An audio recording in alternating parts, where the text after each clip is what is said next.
let's talk about a very important letter that NHS doctors and directors have written about Palantir. And then we also need to talk about this very interesting event that's going to be happening really soon, where Rishi Sunak, the Prime Minister of the UK, is actually meeting with Alex Karp, the CEO of Palantir. Now, I try and bring you guys up to date with the NHS Palantir contract as we get new information. And as of right now, the 24th of October, we do not yet know if Palantir has been awarded that NHS contract. We are still anticipating that we will hear very soon. But with all the research that I've been doing, it is looking pretty good. So let me share this information with you today, and then please drop a comment below and let me know your thoughts on this. Do you feel that Palantir will get awarded this contract? Now, what I just want to bring you guys up to date with, for anyone that doesn't know, is what an FDP is, because this is what this whole letter is about. So an FDP stands for Federated Data Platform, which, put really simply in the context of the NHS, is a software that basically sits across all NHS trusts and integrated care systems, allowing them to connect all of their data across all of these systems in a really safe and secure manner. For those of you who just don't know or don't live in the UK, we essentially have NHS hospitals, we have NHS care homes, and everything in between. So there is a lot of different data, and these pieces of data are really disjointed. They're not interconnected in a way that you would imagine a whole country would be running. The vast majority of people in the UK utilise the NHS for medical treatment, and I've got some statistics here. Every day, that means that 1.3 million appointments with doctors are happening, 260,000 hospital appointments, and around 675 people entering serious and critical care. So each one of those new interactions is creating a new record in an already disjointed system. So you can see that, using this data, even organizing this data, is a real problem. And not having all of this data in a platform where it's easily accessible and easy to understand means that healthcare staff can't actually access data about their own patients from different services within the NHS. So you can already imagine what problems and what delays that will cause, not only for the staff, but ultimately for the health of the patient, the end user. And for years and years, the NHS have tried to make different platforms, different pieces of software that actually houses and manages all this data. And so far, none of these have worked. And this is why we need the FDP. Who will provide that is a different matter. Palantir is one of the front runners to do that. A lot of people are really concerned about the NHS Palantir contract because they believe it will give vast amounts of really private confidential data into the hands of a big US company. And people don't feel comfortable with that. But the NHS themselves have said that the FDP is not data collection. It is just a piece of software that will help connect all of this really disjointed sets of data to allow the data to be used more effectively for care. So without further ado, let's read through this letter. As frontline clinicians with extensive experience of working in the NHS, we all have felt the frustrations when systems, processes, and people don't talk to each other as well as they should. Sometimes these are the frustrations of patients needing to repeat their medical history whenever they need to use a different part of the NHS. In others, it is the time wasted cross-checking and logging into different systems to access information about the individuals in our care. Our patients come to the NHS at some of the most vulnerable points in their lives, and they want to know that our healthcare teams have access to the best possible information when it comes to their treatment. The COVID-19 pandemic highlighted the crucial role of joined up data in solving these issues. Just pause there. During COVID, Palantir worked directly with the NHS and they helped with the vaccination rollout and lots of different things during that time. And they saw real success in doing that.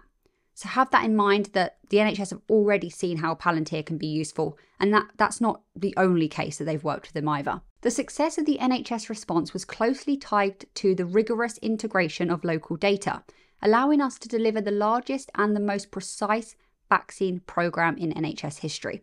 This was made possible because of Palantir's help, which a lot of people in the UK don't know, and a lot of people are the first to comment and say how Palantir are really bad. Well, actually, they've been helping your mums, your sons, your whatever.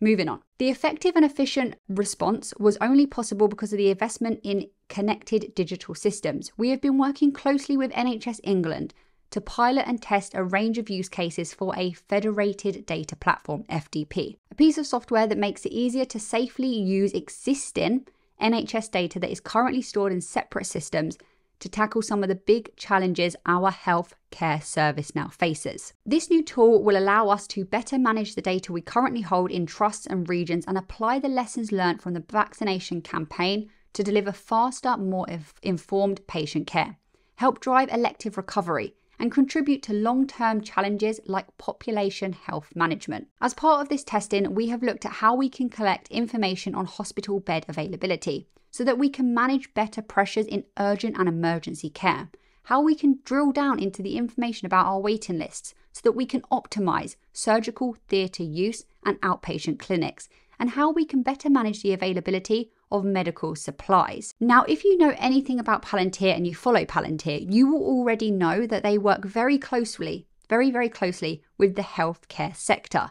And they now work with 16% of all healthcare across the US. Previously, that was 1%. All these things that we've just heard about hospital bed availability, supply availability, all of this stuff is what they're already doing for others. So to me, it's a no-brainer that they go with Palantir because they've seen the results firsthand in their own situations where Palantir have worked with the NHS, but also with other Palantir customers. Pilot sites across the country have seen waiting times for planned care fall, discharge delays go down, and diagnosis and treatment times sped up. So they've already been seeing this with the pilot programs. For example, since introducing the system, North Tees and Hartlepool Trust has reduced long-term stays by 36% despite increased demands. That's pretty impressive. We recognise that some people may have reservations about the FDP, and we encourage an open conversation to address these concerns. Those who access patient data daily know this is an exercise in trust. As clinicians, we take it extremely seriously. The FDP is categorically not about collecting new data and is instead about using what we have already better. The platform incorporates robust, world-leading data security measures, including purpose-based access controls and an extensive audit trail for accountability. The use of data in the FDP will always remain under the control of the NHS. We've said this, the data is not being sold to Palantir, it is still being controlled by the NHS. Nothing's changed there. And therefore, under stringent legal frameworks in place in the UK, the chosen software provider, whether or not that's Palantir, will not hold or have access to NHS data for their own purposes.